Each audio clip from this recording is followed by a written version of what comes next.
Let me read to you Luke chapter 15, verses 4 and 5. What man of you, having 100 sheep, if he loses one of them, does not leave the 99 where in the wilderness and go after the one which is lost? How long? Until he finds it. This is how much God loves you and I. That he could leave the 99 in the wilderness and looking after us until he finds us. And when he has found it, he lays it on his shoulders, rejoicing. Do you want heaven rejoice? Bring somebody or someone to God. Can we just lift our hands once again? Close our eyes. Let's focus on him. Father, thank you. You'll choose us over again. That's how great is your love towards us. Today, God, as we ponder your word, as we listen to you, as we sit down, God, thank you that we can see, we can hear, we can understand. Thank you, God, that we can grow, we can mature in our knowledge and understanding of how great, how big your love is towards us. Thank you, God, that we can encounter of your true love. Lord, I don't know what are the circumstances right now, God. But one thing I know, God, you are greater, you are bigger than any challenges that your people are facing right now. So, Lord, thank you. Thank you because you will choose us over and over and over again. Thank you, God, because you went after us. Today, Lord, let your will be done. Jesus, continue to be exalted in this house. You are the head of this church and we are your body. Continue to build us up, God, with your true word. Have your way, God. In Jesus' name, amen, amen, amen. Wow. Ang lalaki naman ng mga tao dito. Magandang hapon po. Are you good? Sige, settle down muna yung mga team. Gusto ko lang po magpasalamat sa ating mga volunteers. Talagang napaka-passionate nila. Yung palakpak natin parang alanganin, no? Pero honestly, yeah, we have the best team. Talaga pong napaka-passionate po ng mga volunteers natin. You are what make New Life what it is today because of your supply. Bago ko po, sige, do we have visitors for today? Yeah, meron.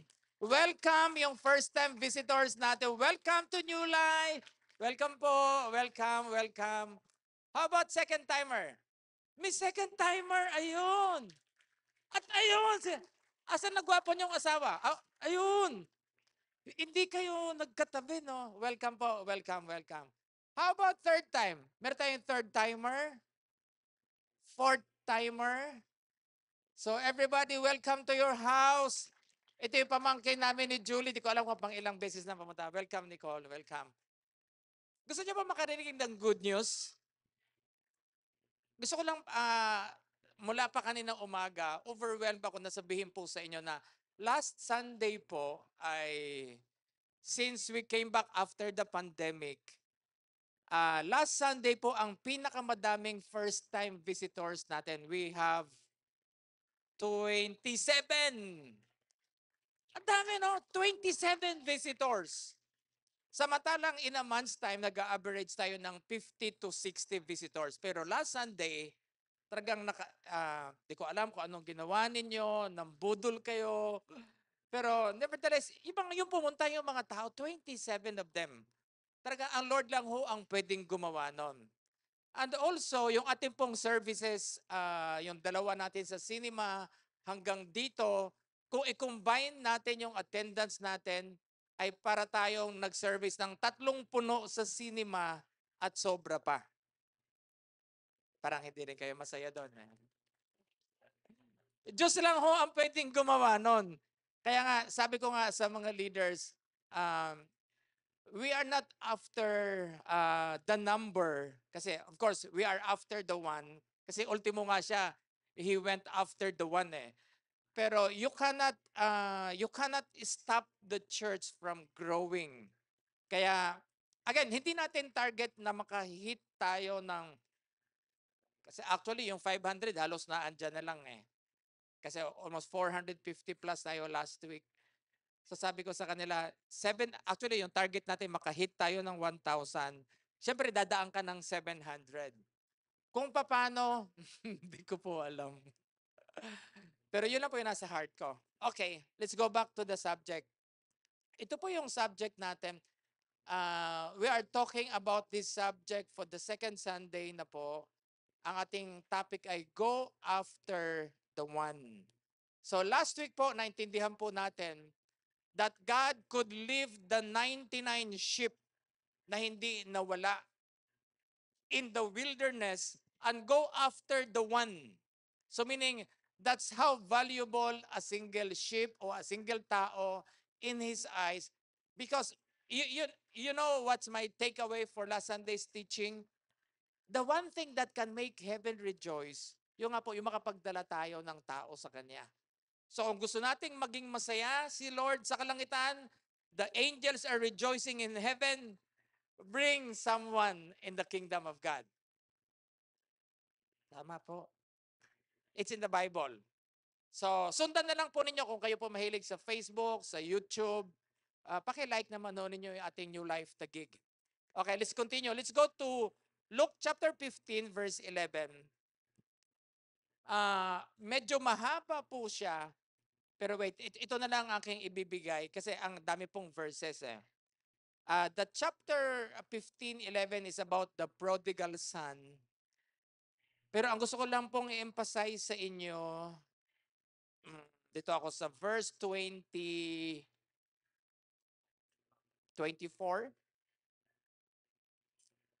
Ano sabi sa 24? For this my son was dead and is alive. He was lost and is found. So, hindi po ako nagsabi doon. Ang Bible na po nagsabi, yung isang prodigal son, kasi alam na po natin yung story about the prodigal son sa Tagalog ay alibughang anak, hindi yung ang salbahing anak. Yung ako lang ata yung salbahe. Yung alibughang anak. So, wag na po natin pag-usapan yung, kasi pagka binasa mo po yung chapter 15 na yan, it's about the prodigal son. It's about how poor yung isang anak, he squandered the wealth of his father, tapos ng ibang bayan, etc. etc. So, hindi po yun yung subject natin. What we are trying to project right now is the goodness of his father. Kasi ang sabi po ng Bible, sabi ng father na yan, for this my son was dead and is alive. He was lost and is found. So, sa mga tuwid, swak sa subject natin personally na go after the one. Hindi po ako nagsabi, ang Bible, na yung prodigal son was lost and is found. So, yun po yung subject na pag-uusapan natin. Are you with me? Natindihan niyo po yun? Gusto ko lang po ilatag yan kasi naka-align po siya sa subject natin na go after the one. And the Bible, this verse very clearly states that for this my son was dead and is alive. He was lost and is found. So nasumpungan. Kasi sabi ng Bible, the reason, di ba, last month we talked about the heartbeat of God, souls. For God so loved that He gave Jesus. And Jesus came to seek and to save. Not to punish. Kasi yung religious mindset ng most people are, they were thinking na the reason why Jesus came is to punish them. No. Sabi ng Bible, Jesus came to seek after us and to save us. Hindi po niya tayo pinaparusahan. Lahat ho ng parusa ng God patungkol sa kasalanan, dinala na po ni Jesus sa kanyang katawan. So if all the wrath of God was upon the body of Jesus, so what was left is the love of God, yung forgiveness, yung acceptance, ano pa, yung restoration, your blessing, your healing, etc., etc. So, let's go on. Balik ako sa verse 20. Nilampasan ko na po yung 17, 18, 19. Kasi yung story na yan, yung prodigal son, nag-ano siya, sabi niya, I will go back to my father, I will ask for forgiveness, etc., etc. So yun ang kanyang nirehearse. And according to verse 20, and he arose and came to his father. But when he was still a great way off, his father saw him and had compassion. So meaning to say, I believe this is right. And I believe what we just read na the father came and seek after the one. Pero ang sabi ng Bible, itong prodigal son, when he arose and came to his father, when he was still, malayo pa ho siya, nakita na siya ng kanyang tatay and had compassion and ran and fell on his neck and kissed him. Little background lang po. Yung context po, parang sarap magturo dito, no? Yung context ng verse na to, during their time, alam nyo po ba na undignified, Tagalog, Marlon, ng undignified, isang nakakahiyang sitwasyon na ang isang tatay na may ganitong status sa society ay tumakbo. Nakita niyo po yun? It was very nakakahiya sa kanilang sitwasyon for a father like this to run after the son. Parang may kanta na, When God Run, o di ba? Ang Diyos tumakbo lang when He saw a sinner, a lost son. When He find a lost son. It was only the time that God ran after. So, tumakbo yung tatay. Saan yan? Ran and fell on his neck. Sabi ko dito, we don't know. Sino ba mga tatay dito? Parang alanganin si congressman magtaas ng kamay. Mga tatay, let me see your hands. Alam po ninyo, ako po yung isang tatay. 3 lang ho kami sa bahay. Wala pa ako nakitang tatay na pagkagabi, pag inantok siya, matutulog na agad, wala siyang pakialam sa mga anak niya. Wala. Kasi kung ikaw yung tatay na ganon, pumunta ka sa opisina, mag-usap tayo. Halimbawa, may nangyari kasi sa bahay namin. Nakakatawa lang. Tinawagan ko yung anak namin. Sabi ko, nasaan na kayo? Papauwi na kami. Okay, good. Pauwi. Nasa biyahe na daw sila. Sabi ko, okay na, dala mo susi mo. Okay. Opo, ma. Ganun. Good night. Kasi alam ng mga anak ko, pagka natutulog ako, nag-go-off ako ng phone. Paggising ko ng past midnight, nakita ko yung pinto namin, isa lang yung lock. Pero binuksan ko yung pinto ng kwarto ng anak ko, andun siya, tulog. So pumunta ako sa pinto namin at ido-double lock ko. Nung pagka-double lock ko, tinignan ko yung isang lock, hindi naka-lock.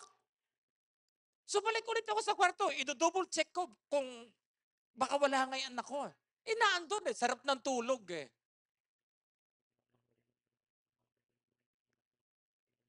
Ay, parang nag-mix yung story ko. Yung isa pala, hindi nakapasok yung anak ko ng bahay.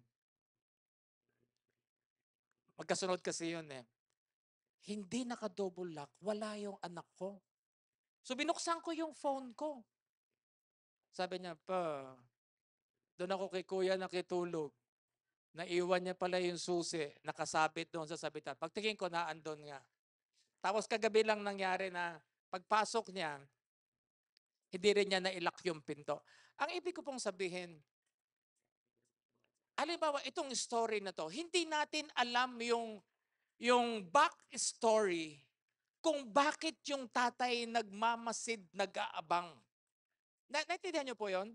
Kasi sabi dito, when he saw the son, he ran and fell on his neck.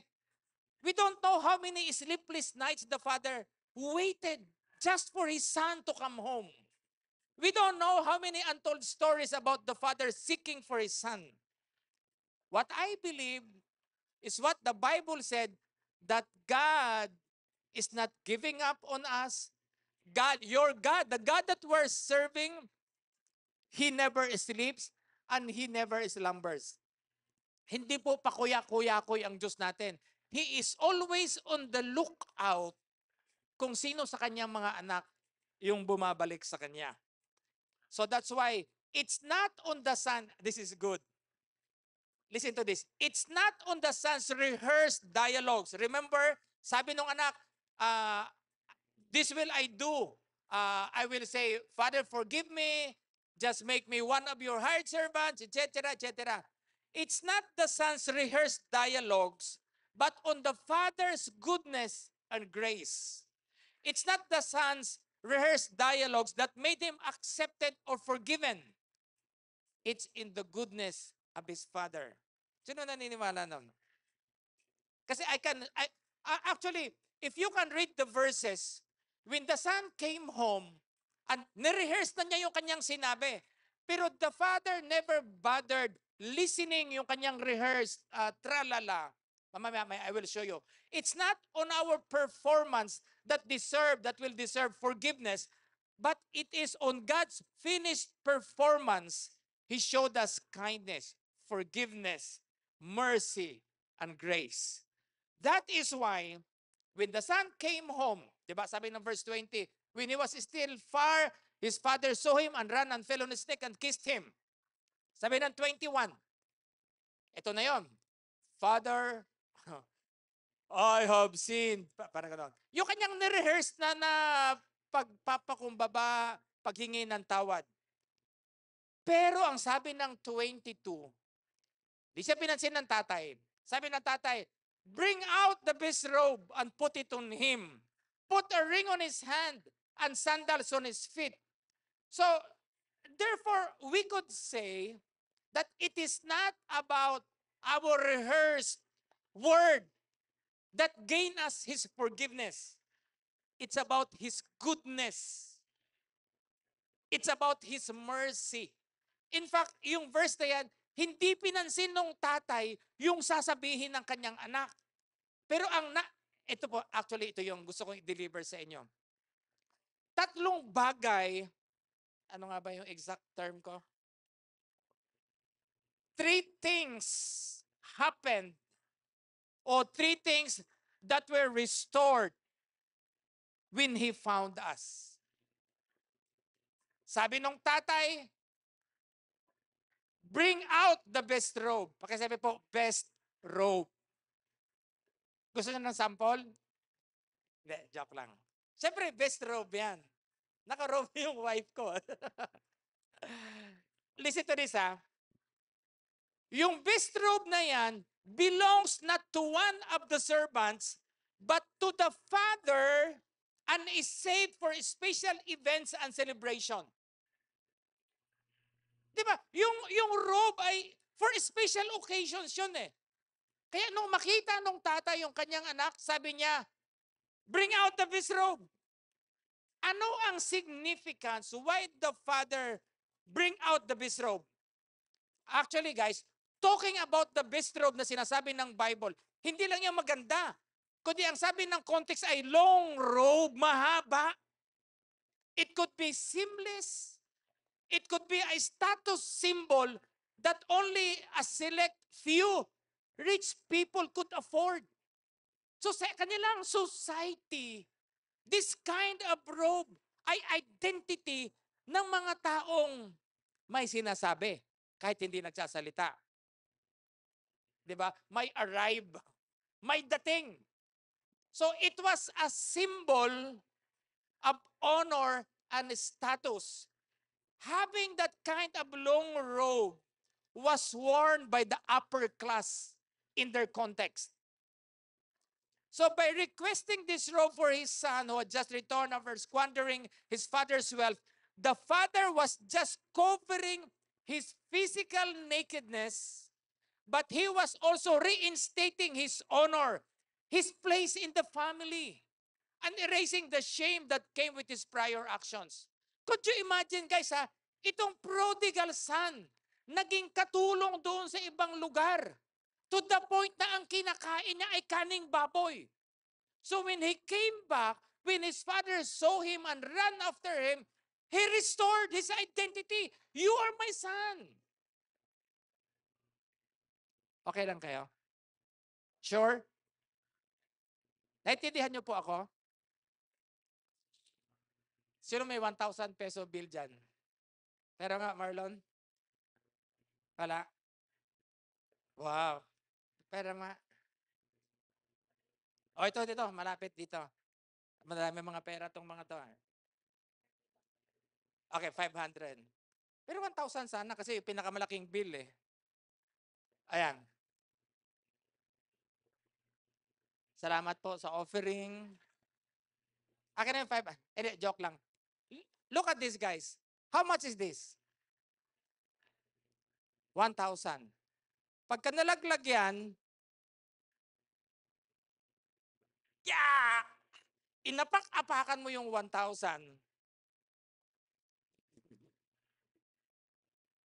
Madumi, inapak-apakan. But this is still 1,000. Gets? Yung value niya ay hindi nakadepende sa kadumihan niya.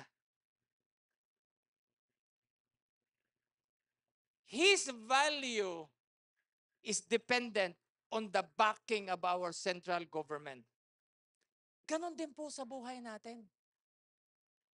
I don't care kung nangangaliwa ka, nanganganan ka. I don't care kung galing ka sa anak ng pagkakasala, kung drug addict ka. I don't care.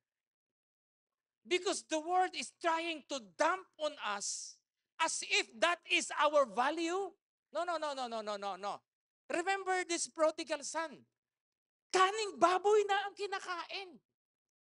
Nung bumalik siya sa Panginoon, nung bumalik siya sa kanyang tatay, sabi, bring out the best robe. Meaning the father restored the original status of his son. Why? He'll choose him all over again.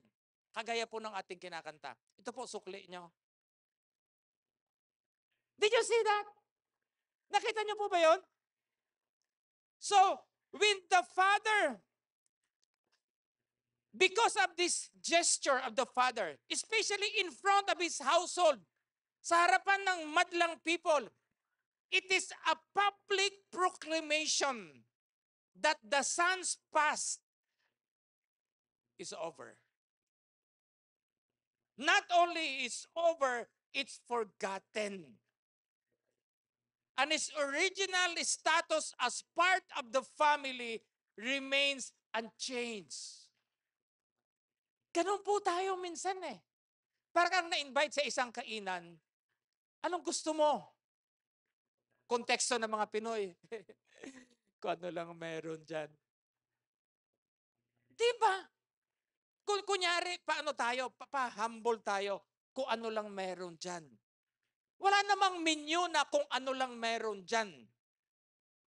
Naintindihan niyo po yon? Be specific. Pakisabi nga, I'm specific. Pag pinapili ka, anong gusto mo? Kamatis o mangga? Depende sa need mo. The father did not only show compassion for forgiving his past mistakes, he gave grace by reminding his son and everyone else that he is still his beloved son. Walang makakabago nun.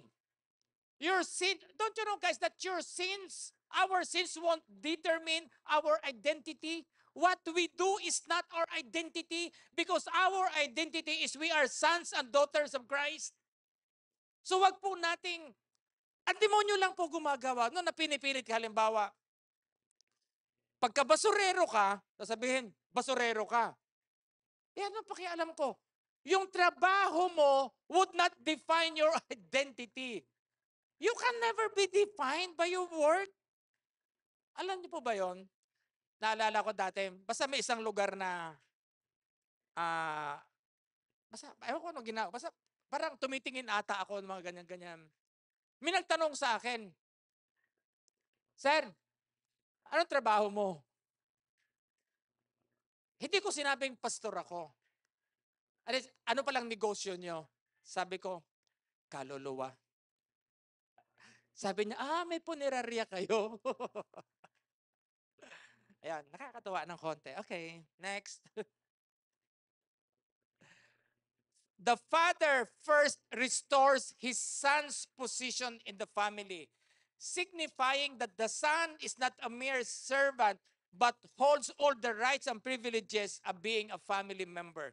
The robe also serves as a clear sign of acceptance, acting as a physical manifestation of the father's unconditional love and forgiveness for his son. And also, giving him the best robe is a good gesture, additionally reaffirming the son's identity as a beloved family member. Galing, no? Ano pa? Siyempre, nasabi ko na sa inyo kanina, yung prodigal son ay galing doon sa isang mahirap na lugar, naging tagapakain, naging alipin siya to the point na ang kanyang kinakain ay kaning baboy. So when the father put on him the best robe, again, it was restoration of whatever title or position he had in the past with his family. Did you get that? Okay. Second, ang galing, no? Ito daw ang ginagawa ng God sa mga taong nasusumpungan niya. First, He give him the best robe. Second, ring. Sino may mga sing-sing? Kukunyari kasal, ang mising-sing, ibig sabihin pagka may nakita kang babae o lalaki na mising-sing, meaning taken na yon. Huwag nyo nang ligawan. The ring stands for authority. Not only that the ring has a significant, kasi jewelry yan eh. Merong value yan. Pero over and above the value of the ring, don't you know that the ring likely was one of the father's signet ring? Sa kanila pong history, ito pong context na pinag-uusapan natin, yung mga king noong kapanahunan, pagka meron siyang panibagong decree na ipapatupad sa kanyang nasasakupan, he will call his trusted servant, ibibigay yung sulat, at ipapadala yung signet ring. Ito, ikalat mo sa lahat ng nasasakupan, patunay na ang sinasabi ko ay legit. That this is the original declaration ng king. Naintindihan niyo po yon? Naintindihan niyo po yon? So that is one of good symbolism. Not only it is a jewelry, but it is a father's signet ring. A signet ring would often be used to seal official documents. It represents the king's authority and confirming the tribal identity.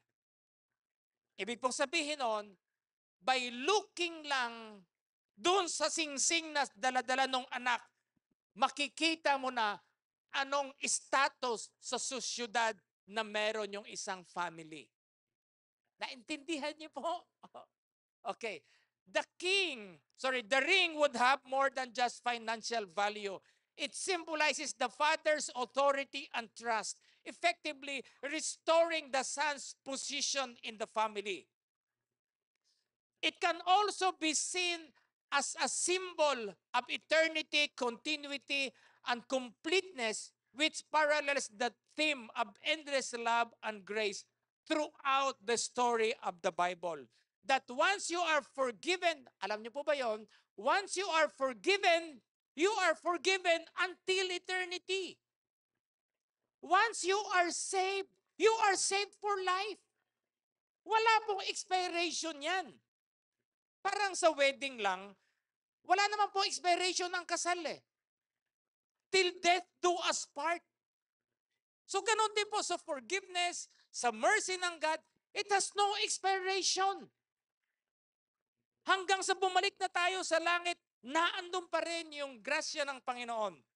So again, the ring symbolizes authority identity, family heritage, pagsiselyo ng mga dokumento, ano pa? The father was bestowing trust and authority and reinstating his son's position in the family. So that is the second. The first is the best robe, identity. Second is ring. Third, sandals. Pakisabi po, sandals. Remember, di ba? Ito po maganda pala guys. Sa kanilang, yung konteksto po na sinulat yung Bible, ang slaves during their time, hindi po nagsasapatos, hindi po nagsasandals. Ulitin ko po yun para maintindihan nyo. Sa kapanahon sinusulat yung Biblia na, yung konteksto po, ang mga alipin ay nakayapak lang. So, status symbol. Pag nakayapak, alipin. Pag nakatsinelas o nakasandals, may sinasabi sa pamilya. So, pwede nung sinabi ng tatay na put sandals on his feet, also be reminded na yung kanyang son galing na maging alipin doon sa ibang lugar. Tagapagpakain ng baboy. Ang pagkain niya ay kaning baboy din. So siguro sa sobrang hirap yung anak, hindi maka-afford makabili ng sandals. Kasi nga yung sandals ay status symbol. Para lang yung mga sandals yun, dapat may title pa. Pero alam nyo ba, kwento lang to ha.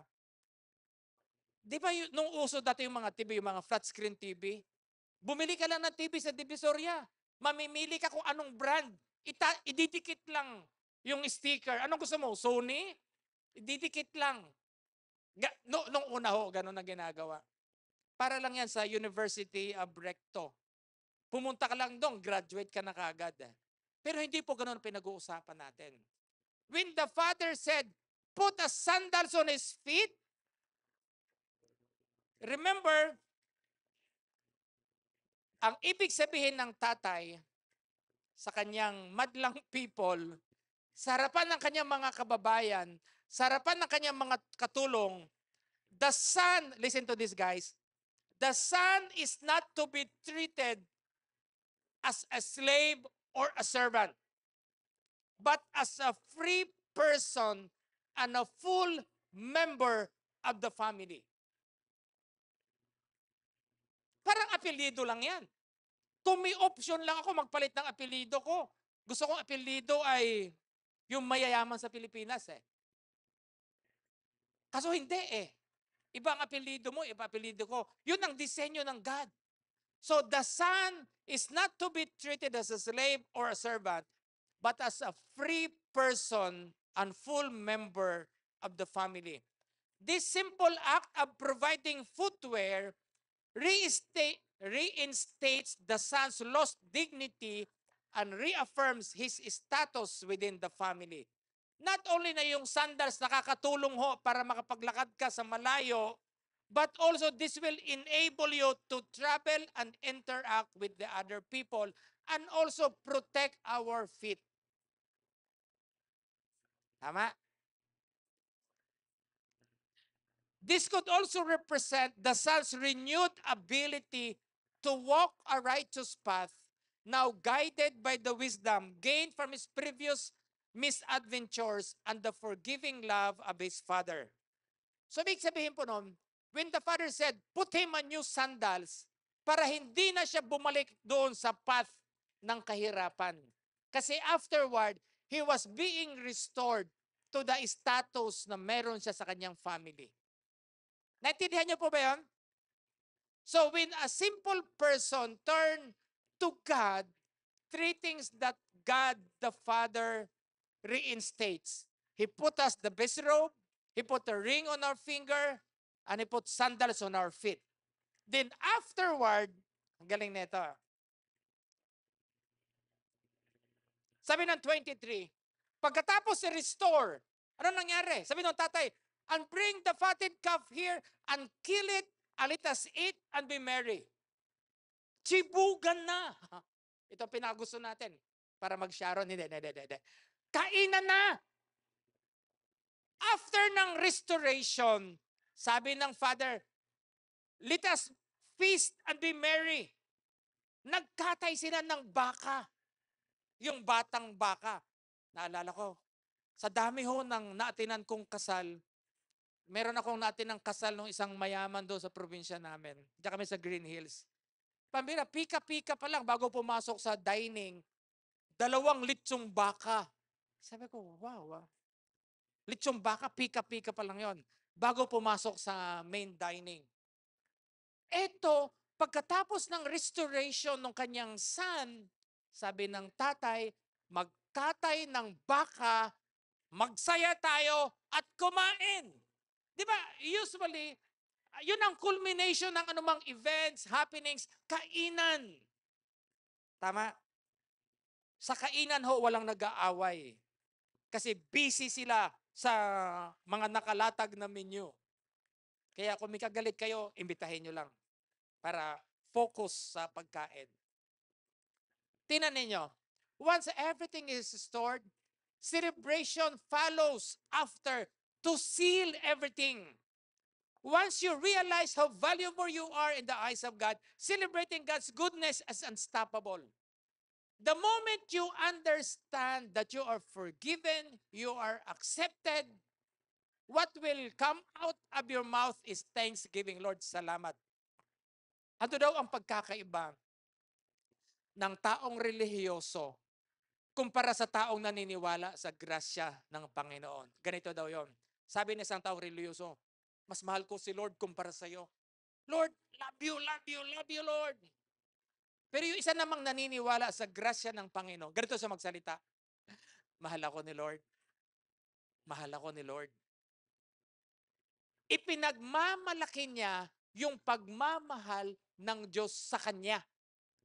Kasi yung pagmamahal natin sa Kanya, madaming limitation yon.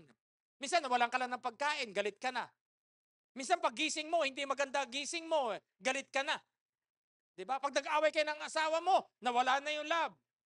Pero the moment you brag or you write on the love of God, that's good. That's good. Amen? 24, nabasa na natin yan. Ito, magtatapos na ako. Pagdating sa 25, yung panganay na nasa bukid, nung pabalik na siya, sabi ng panganay, he heard music and dancing. 26. So he called one of the servants and asked what these things meant.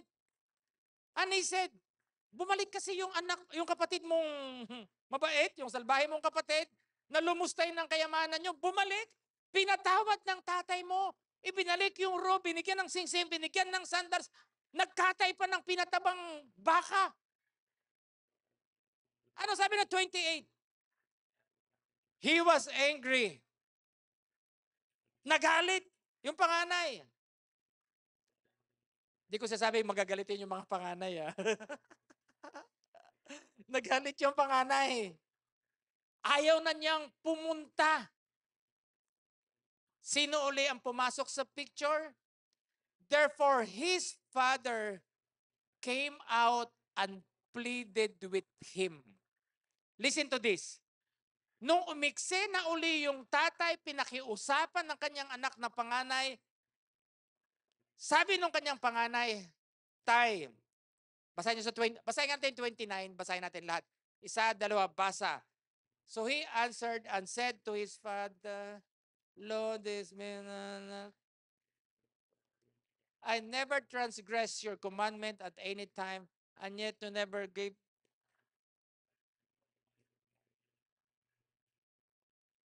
Di ba? Nagalit yung panganay, at ito sabi niya sa tatay niya, tingnan mo, sa mahabang panahon na nagserbisyo ako sa iyo, ni minsan hindi ako nagkasala sa iyo. Perfect! Di ikaw na. Nakita niyo yun? Sabi nung panganay, these many years I have been serving you. I never transgressed your commandment at any time. Masunuring anak, Mabait na anak, siya na nga. Pero ito yung problema. Yet you never gave me a young goat that I might make merry with my friends. Hindi ako nagkasala sa iyo, tatay. Lahat ng pinapagawa mo, sinusunod ko. Pero ni kambing, hindi mo ako binigyan. Ang biglang pumasok sa isipan ko niyan, naalala niyo po sa Old Testament, nung si Moses ay nagpadala ng ilang spy? Ilan? Maroon ilang spy? 12. Diba? 12 pinadala ng spy doon sa Promised Land sa Canaan. At ang sabi nung 10, nung mag-report back sila kay Moses, sabi nung 10, alam mo Moses, yung lupa totoo, a land flowing with milk and honey. Pero the people of the land, we saw the people of Anak, yung mga giants. We look like grasshopper in their sight, and so we were. Ano ba ibig sabihin nun? Nakita namin, Moses, yung mga higante doon sa lupa ng Kanaan, para lang kami mga tipaklong sa harapan nila, at ganun nga ang paningin namin. So it matters how you look at yourself. Do you see yourself a sinner? No. Hindi na tayo makasalanan.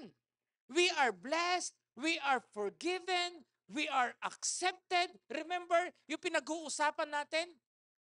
God went out after the one. We were restored. We've been given a ring, the authority. Yung sandals were restored. So sabi nung anak, hindi ako nagkasala, tatay. Pero ni kambing. Pambira. Hindi naman lang sinabi baka. Kasi yung kanyang anak, kapatid na makasalanan, baka ang kinatay. Pero hello, ito pong reality. Sabi nung tatay, 31, mabait kong anak, lagi kitang kasama, at lahat ng akin ay iyo. All that I have is yours. So meaning to say, kung gusto mo magkatay ng kambing, kada linggo pwede. Kasi all that I have is yours. Partake. Para kang na-invite sa isang buffet. 'Di ba? Buffet, long table, no? Nung naando na sa buffet, magtatanong ka, pwedeng kumain? Hello, kainan nga eh. Naintindihan niyo po 'yon?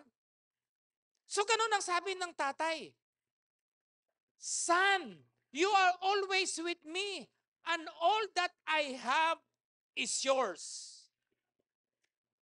Let me close my Bible. Do you realize that all that the Father has is in Jesus? All that Jesus has, He gave it to the church. You are more than you know who you are. That is why, ang sabi ng Bible, sabi ng Ephesians 1 verse 3, bless the Lord. God who has blessed, ang galing ng clicker ang bilis God has blessed us with all spiritual blessings. Hindi po ako nagsabi noon, ang Bible nagsabi na pinagpala ka na ng lahat ng pagpapalang espiritual. Pastor, ayoko ng pagpapalang espiritual. Gusto ko pera. Kung ikaw po ay taong ang kailangan ay pera, lumapit kayo sa akin. Doon sa office natin, ang baba ng building ay bangko. Kaya ko kayong ipasok sa bangko. Makikita nyo yung milyones na pera doon. Problema nyo lang paano ilabas. So hindi ho talaga problema natin pera. Ang problema natin, paniniwala sa mga pagpapalang espiritual. Amen? Let's all stand up, guys. Did you receive something? Go after the one. Tayo po yun. Somewhere in the past, God used people to invest their time upon you, seeking and looking after you. In the past, God used people to invest money just to get to you. Countless money, countless time. I don't know kung paano sila mag-pray just to get to you. Ako, I have my own piece of the story. Kaya nga yung kaibigan ko, sabi ko, kaso wala sa Pilipinas kasi, pag bumalik ka, magkita tayo. Kasi look what the Lord has done. Dati inis na inis ako sa kaklase ko, eto na naman, iimbitahin na naman ako sa church. Pero tingnan mo, nabago buhay ko. Tayo po ay produkto ng pagmamahal ng Diyos. Meron siyang ginamit na mga tao para dalhin kayo sa church, turuan kayo ng Biblia, turuan kayo manalangin, mag-alaga sa atin. Kindly bow your heads, let's pray. Father, we thank you for your mercy, God. Thank you for your grace, Lord. Thank you, Lord, that you'll choose us all over again. That's how big your love is towards us. Thank you that we are not forgotten. He said we are accepted, we are forgiven, we are protected. All have been restored. So help us to really dig deeper, God, on the truth of what we have studied today. May the truth, Lord, continue to penetrate our core being, God, and realize how lovely we are, God, in your eyes. We give you all the glory and the honor. In your name, Jesus, we pray. Amen and amen. You can take your seats.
Hello! Good afternoon po!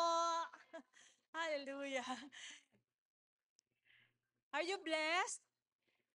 Nako pala, sasabihin ko na sa'yo, sa inyo, isuot mo na yung best robe! Isuot nyo na yung best robe! Yes, amen. Hallelujah. I'm here for giving. I'm Faith Benitez po. Kakanaka ba talaga? Pero yes, thank you sa grasya ng Panginoon. Hallelujah. Ang verse po natin ay sa Proverbs 3, 5 to 6.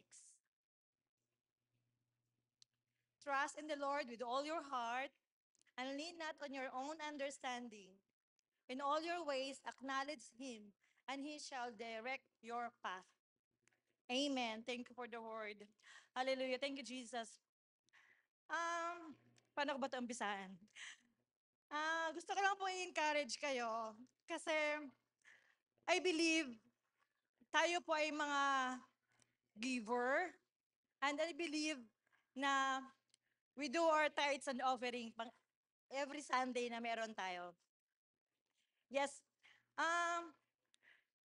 Giving back our tithes is honoring God, I believe. Amen po ba?